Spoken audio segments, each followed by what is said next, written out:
Star Trek will never have a cast as big as Deep Space Nine again. When Star Trek Deep Space Nine DS9 first premiered in 1993, fans had no idea they were about to witness one of the franchise's boldest experiments, a show anchored not around a starship but a stationary space station. This subtle but significant difference allowed DS9 to cultivate a richly diverse world, filled with an ensemble cast whose dynamics rivaled that of any sprawling fantasy epic. Looking back from the vantage point of 2025, it's clear that Star Trek will never again have a cast as big, as multifaceted, or as narratively interwoven as the one on DS9. At the center of Deep Space Nine was the station itself, orbiting the planet Bajor in the aftermath of a brutal Cardassian occupation.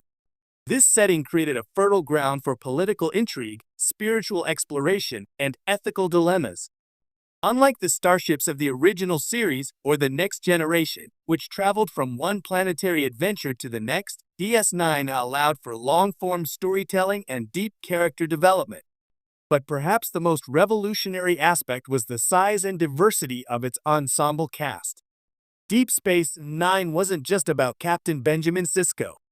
The show juggled a dozen main characters and numerous recurring roles, each with their own arcs, struggles, and moral ambiguities. Sisko, played masterfully by Avery Brooks, was a layered character balancing his duties as a Starfleet officer, the emissary of the Byron Prophets, and a single father. Around him orbited Major Kira Nerys, a fierce Byron freedom fighter turned station liaison, whose fiery moral compass often clashed with the procedural bureaucracy of Starfleet. Then there was Odo, the shape-shifting security chief, whose quest for identity and justice provided one of the series' most philosophical through lines. Quark, the Ferengi bartender, delivered humor while simultaneously exposing the franchise's first serious exploration of capitalism and profit-driven ethics. Dr. Julian Bashir, the ambitious young doctor with hidden secrets, along with Jadzia Dax, a joint trill with centuries of wisdom, further broadened the storytelling canvas. And let's not forget the supporting cast. Chief Miles O'Brien, a relatable everyman with one of Star Trek's richest personal narratives, and his family, as well as the morally complex Garrett, the Cardassian tailor-turned-informant whose every scene teetered between charm and menace. What made this ensemble remarkable wasn't just the sheer number of characters, but how deeply the writers explored their interconnections. Whereas previous Star Trek series often relied on episodic storytelling with a relatively static crew, DS9 allowed relationships to evolve, fracture, and grow over multiple seasons. Kira and Sisko developed mutual respect while navigating political tensions. Bashir and O'Brien transformed from colleagues to inseparable friends, highlighting one of the franchise's few deeply emotional male friendships. Dax's interactions with nearly every member of the cast underscored themes of legacy, memory, and identity. Even minor recurring characters were given rich backstories that intersected with the main narrative, creating a world that felt fully lived in.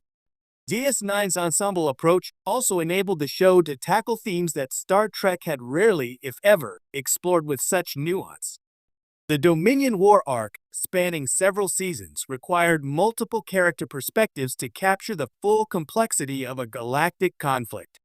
Each cast member's ethical and emotional responses contributed to the story in a way that a smaller cast could never have achieved.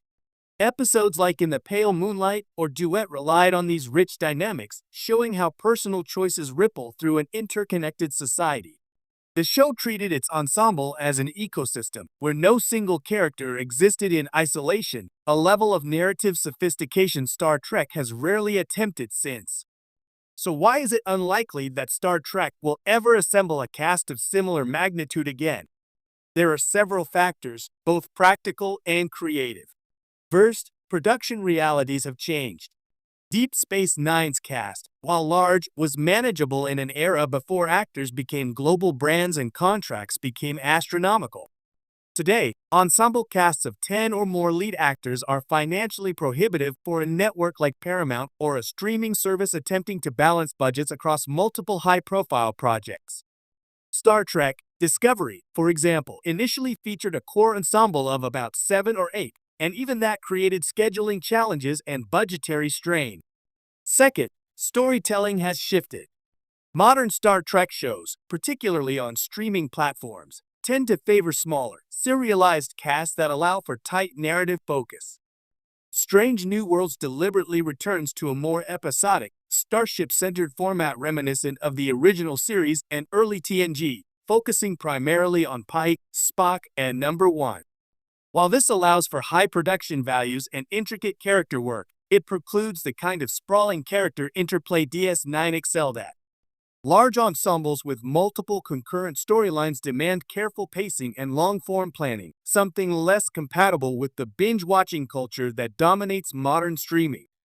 Third, audience attention spans and narrative consumption habits have evolved. Contemporary viewers often prefer shows where the main arc centers on a handful of characters, allowing for quicker emotional investment. While DS9 rewarded long-term viewers with multi-season payoffs and subtle character evolutions, today's market favors instant gratification. Complex ensemble storytelling, which thrives on long arcs, is now considered risky because it requires sustained viewer engagement over several seasons. Ironically, the same qualities that made DS9's ensemble groundbreaking may also explain why it was underappreciated during its initial run. Critics often overlook the show's strengths, dismissing it as darker and more serialized than its predecessors. Yet it is precisely these qualities, its willingness to explore morally gray characters, political intrigue, and interwoven personal narratives that make the cast so unforgettable. The show's ambition, once seen as a liability, is now its defining legacy. One cannot overstate how each member of the DS9 cast contributed to the sense of a fully realized world. The station's permanent setting, unlike a traveling starship, allowed secondary characters to shine. The Byaran militia, the Ferengi, and Cardassian allies or enemies could interact with the main cast over months or years, their relationships deepening with each story. This richness created a narrative density that modern Star Trek shows, constrained by smaller casts and tighter story arcs, cannot replicate. Even the cultural resonance of DS9's cast remains unmatched. Characters like Sisko, Kira, and Odo became icons not only within the franchise, but in science fiction as a whole. Each actor brought unique gravitas and nuance that made the ensemble feel alive. The interplay of personalities, from the sardonic wit of Quark to the steadfast duty of O'Brien, from the spiritual authority of Sisko to the philosophical mysteries of Dax, produced a tonal range no single character could carry. Every episode, even when focusing on one or two individuals, benefited from the implicit presence of the broader cast. Today, Star Trek continues to innovate, but it does so within new parameters. Shows like Discovery, Picard, and Strange New Worlds leverage high-end production, cinematic vis,